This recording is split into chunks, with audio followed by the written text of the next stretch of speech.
챕터 14 부의 13번째 원칙 육감. 부의 마지막 원칙은 바로 육감입니다. 우리는 육감을 통해 큰 노력을 들이지 않고 무한지성과 소통할 수 있습니다. 이 원칙이 성공 철학의 핵심이라 할 수 있습니다. 육감은 부의 12가지 원칙을 먼저 마스터하신 후에 이해하고 적용시키며 온전히 자신의 것으로 만들 수 있습니다. 육감은 잠재의식의 일부로 창조적 상상력으로 불리기도 합니다. 머릿속에 갑자기 떠오르는 아이디어나 계획 또는 생각들이 이 육감이라는 수신기를 통해 들어오는 것입니다. 이렇게 갑자기 떠오르는 생각들을 직감이나 영감이라고 표현하기도 합니다. 이 육감을 말로 표현하는 것은 거의 불가능합니다. 특히 부의 다른 원칙들을 아직 마스터하지 않은 사람들에게 설명하기란 더더욱 힘듭니다. 왜냐하면 이 육감과 비교하여 설명할 만한 경험이나 지식이 아직은 없기 때문입니다. 이 육감은 명상을 통해서만 얻을 수 있습니다. 즉, 우리의 내면을 통해 마인드를 개발시킴으로써 얻을 수 있는 것입니다. 우리는 이 육감을 통해 미래에 닥칠 위험을 미리 감지해서 피할 수 있으며 기회를 감지하고 늦지 않게 그 기회를 잡을 수 있습니다. 저는 기적을 믿지 않습니다. 왜냐하면 대자연은 우주적 법칙에서 절대 벗어날 수 없다는 것을 알고 있기 때문입니다. 다만 어떠한 대자연 법칙은 우리가 이해할 수 없는 영역이기에 마치 기적처럼 보이는 것일 뿐입니다. 처음에는 저도 육감에 관한 경험이 마치 기적처럼 느껴졌습니다. 하지만 그 작동 법칙을 제가 이해하지 못했기 때문에 기적처럼 보였던 것이었습니다. 그 법칙에 대해 제가 알고 있는 것들은 다음과 같습니다. 거대한 힘이 존재합니다. 모든 것의 그 첫 번째 원인이 되는 요인이자 지성이라고 할 수 있습니다. 이 힘이 모든 물질 속 모든 원자에 퍼져 있습니다. 사람이 감지할 수 있는 모든 에너지도 바로 이 힘의 일부인 것입니다. 바로 이 무한지성의 힘에 의해 조그마한 도토리에서 거대한 떡갈나무가 자라나는 것입니다. 중력의 법칙에 따라 물이 아래로 흘러내려가고 낮과 밤이 바뀌고 계절이 변화하고 모든 만물이 서로 상호작용하며 질서정연하게 유지되는 것 또한 이 힘에 의한 것입니다. 이 책에서 소개하는 부의 원칙은 바로 이 무한지성의 힘을 통해 갈망을 부로 전환시키기 위한 것입니다. 저는 실험을 통해 그리고 저의 경험들을 통해 이 지식을 습득하게 되었습니다. 한 단계 한 단계씩 부의 원칙들을 소개해 드리면서 어느새 부의 마지막 원칙에 이르렀습니다. 이전 챕터에서 소개해 드린 원칙들을 마스터하신 분들은 이번 챕터에서 소개해 드릴 위대한 진리를 담고 있는 이 내용을 큰 의심 없이 받아들일 준비가 되셨을 것입니다. 하지만 아직 마스터하지 못하신 분들은 먼저 이전 원칙들을 마스터하실 것을 권해드립니다. 그렇지 않으면 이번 챕터의 내용이 그저 허구처럼 느껴질 수도 있을 것입니다. 젊은 시절 저는 영웅에 빠져있던 시기가 있었습니다. 그때 저는 동경하는 영웅들을 따라하며 흉내내곤 했습니다. 이미 그럴 나이가 지났지만 존경하는 이들을 모방하려는 이 습관은 여전히 저에게 남아있습니다. 이러한 경험을 통해 배운 사실은 물론 자신이 그러한 위인이 된다면 가장 좋겠지만 아직은 그렇지 못하다면 위대한 인물들의 감정과 행동을 최대한 모방하고자 하는 것은 훌륭한 차선책이 될 수 있다는 것입니다. 책을 출판하거나 대중 앞에서 연설을 시작하기 오래전, 저는 제가 가장 존경하는 9명의 위인들을 모방하려 노력하면서 제 자신을 바꾸어 나갔습니다. 에머슨, 페인, 에디슨, 다윈, 링컨, 버뱅크, 나폴레옹, 헨리 포드, 그리고 카네기가 제가 가장 존경하며 모방하려 했던 9명의 위인입니다. 저는 수년에 걸쳐 매일 밤마다 상상 속에서 이 위인들과 미팅을 가졌습니다. 그 과정은 다음과 같았습니다. 매일 밤 잠들기 전 저는 눈을 감고 제가 존경하는 이들과 회의 테이블에 앉아있는 상상을 했습니다. 단지 그 위인들 사이에 앉아있는 것이 아닌 제가 그 회의의 의장이 되어 그 그룹을 이끌어 나가는 상상을 했습니다. 저는 아주 확고한 목적을 가지고 이 상상 속 회의를 개최했습니다. 제 목적은 위인들의 특징을 조합시켜 저 자신을 새롭게 만들어 나가는 것이었습니다. 저는 무지와 미신 속에 살아온 제 어린 시절의 환경을 극복해야 했습니다. 그래서 이 방법을 통해 제 자신을 재탄생시키고자 의도적으로 그렇게 행한 것입니다. 저는 심리학에 대해 진지하게 공부를 하면서 몇 가지 사실을 배웠습니다. 모든 사람은 자신의 지배적인 생각과 갈망에 따라 그 자신이 만들어진다는 것, 그리고 마음 깊이 자리하고 있는 모든 갈망들은 외부로 표출되고자 하는 성질을 가지고 있어 결국 그 갈망은 현실로 드러난다는 것. 그리고 자기암시 법칙은 자신의 특성을 만들어 나감에 있어 강력한 힘을 실어주기 때문에 자기암시 법칙을 통해 우리는 자기 자신을 새롭게 만들어 나갈 수 있다는 사실을 배웠습니다.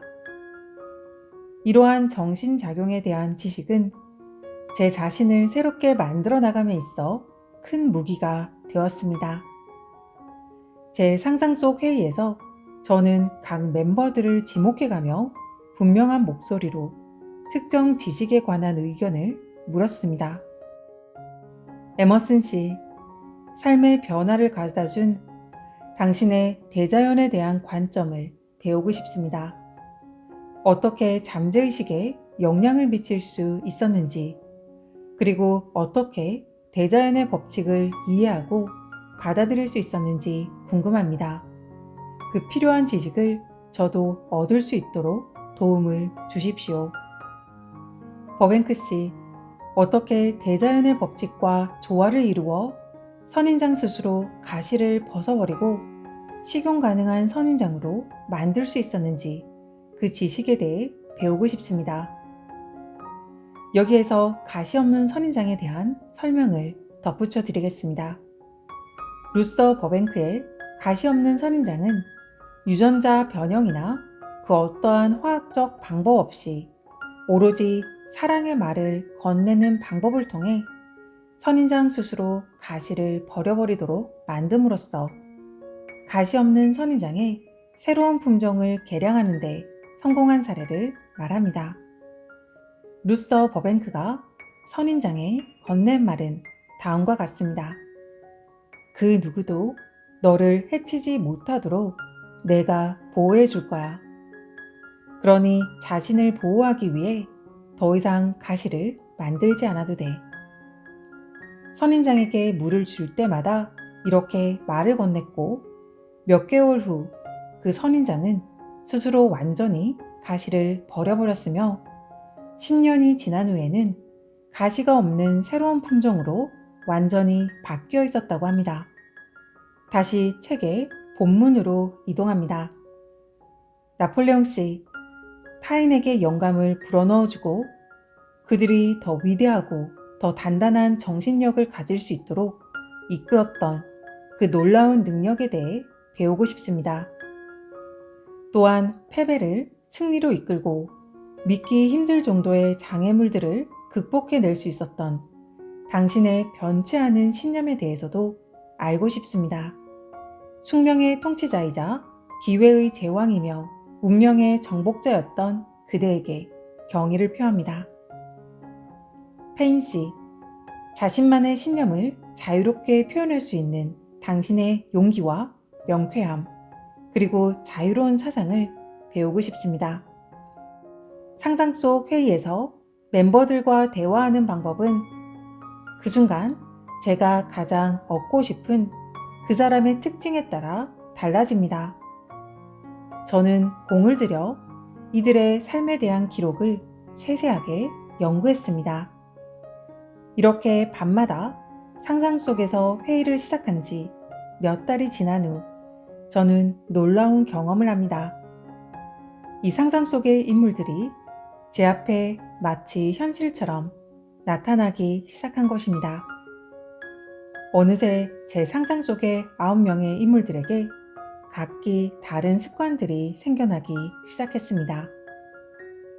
예를 들면 링컨은 언제나 지각하는 습관이 생겼고 근엄한 자세로 걸어다니는 습관이 있었습니다. 그의 표정에서는 항상 진지함이 묻어났고 거의 웃는 모습을 볼 수 없었습니다. 버벤코와 페이는 재치 있는 입담으로 다른 멤버들을 충격에 빠뜨리는 것을 즐겼습니다.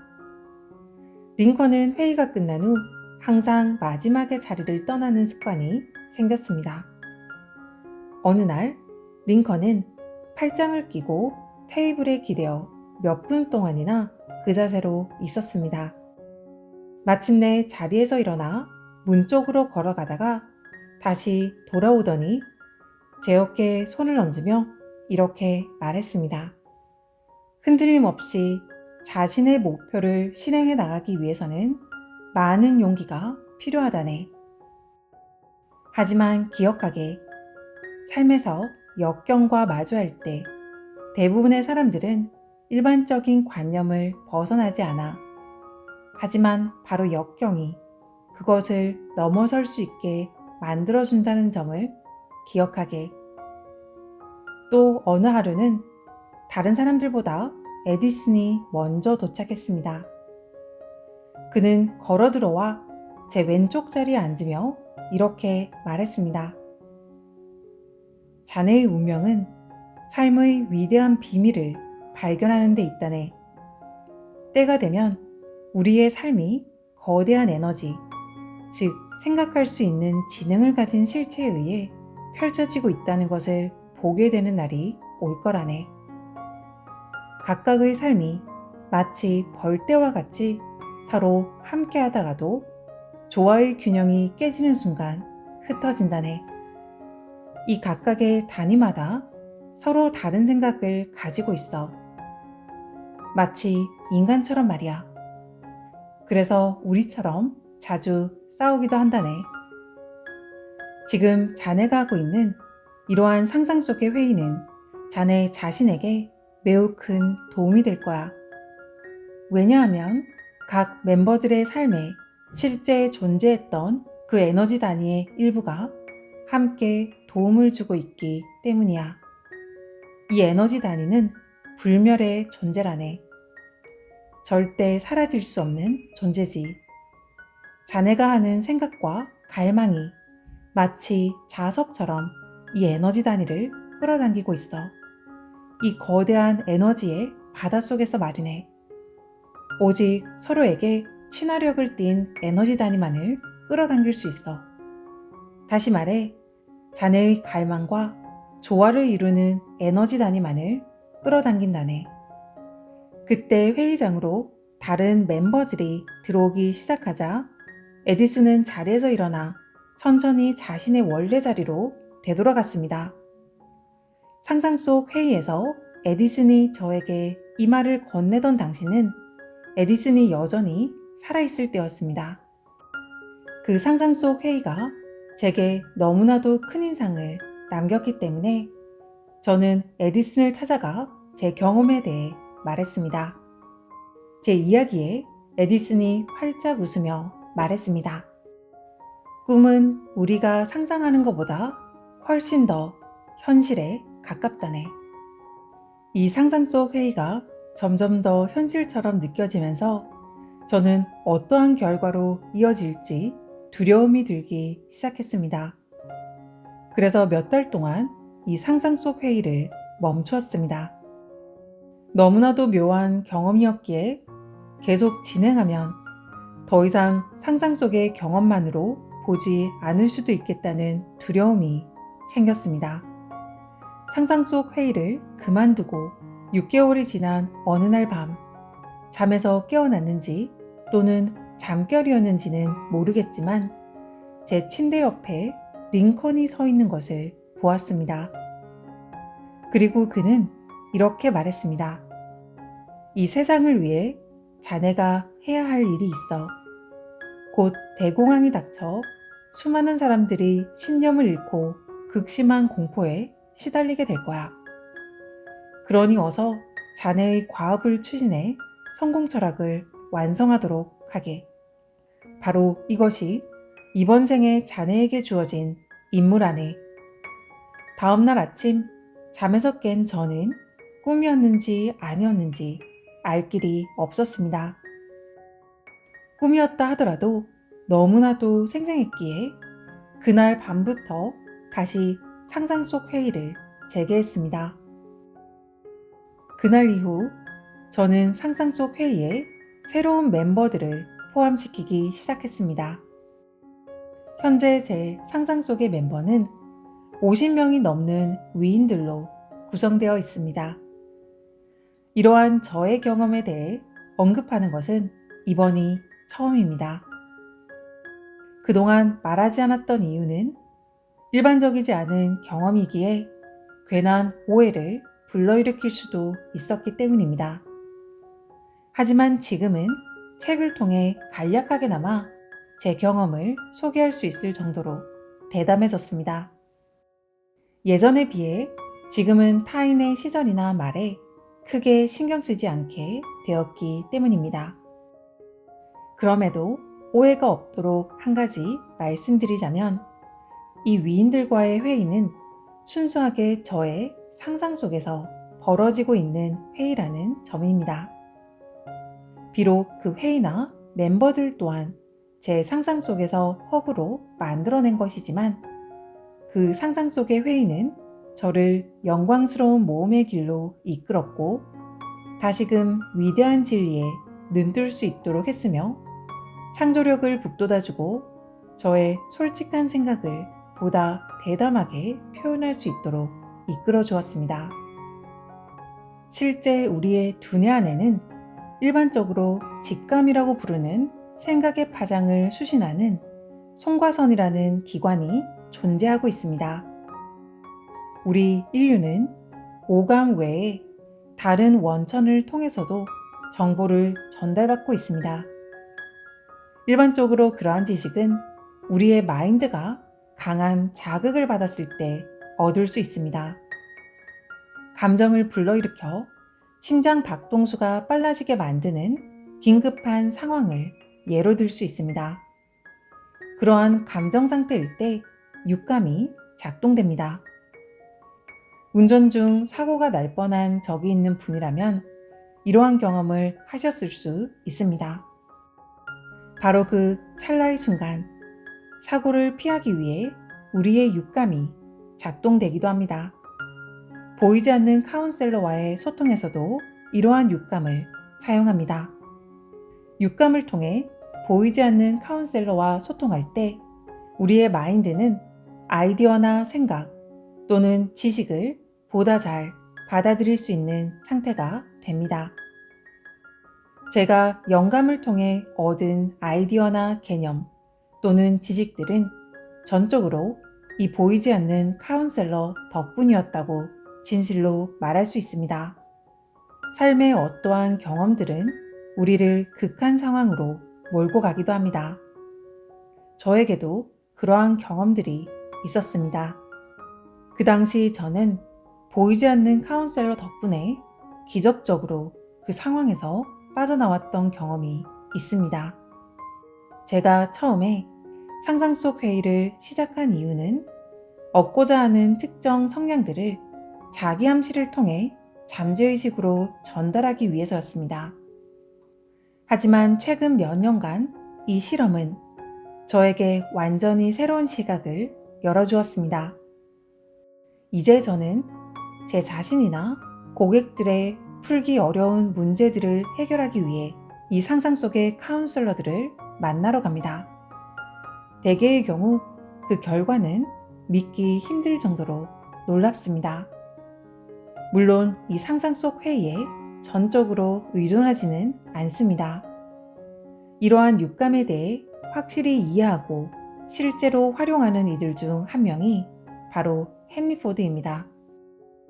그는 이 육감의 법칙을 이해하고 적용시킴으로써 거대 기업과 부를 성취할 수 있었습니다. 토마스 에디슨 또한 육감에 대해 이해하고 있었으며 발명품을 개발하거나 특허를 받는 과정에서 이 육감을 활용하였습니다. 추궁기와 영사기처럼 그동안 인류가 전혀 경험하지 못했거나 인류가 축적해온 지식의 범주 안에 들어가지 않는 개념들과 관련된 것이 바로 이 육감을 통해 얻은 것입니다. 육감이라는 것은 코트처럼 자유롭게 입고 벗을 수 있는 것이 아닙니다. 이 위대한 힘은 이 책에 소개된 다른 부의 원칙들을 적용하는 과정을 통해 서서히 얻게 될 것입니다. 40세 이전에 이 육감을 사용하는 법을 터득한 사람은 극히 드뭅니다. 대개의 경우 50세를 훌쩍 넘긴 이후부터 조금씩 관심을 갖기 시작합니다.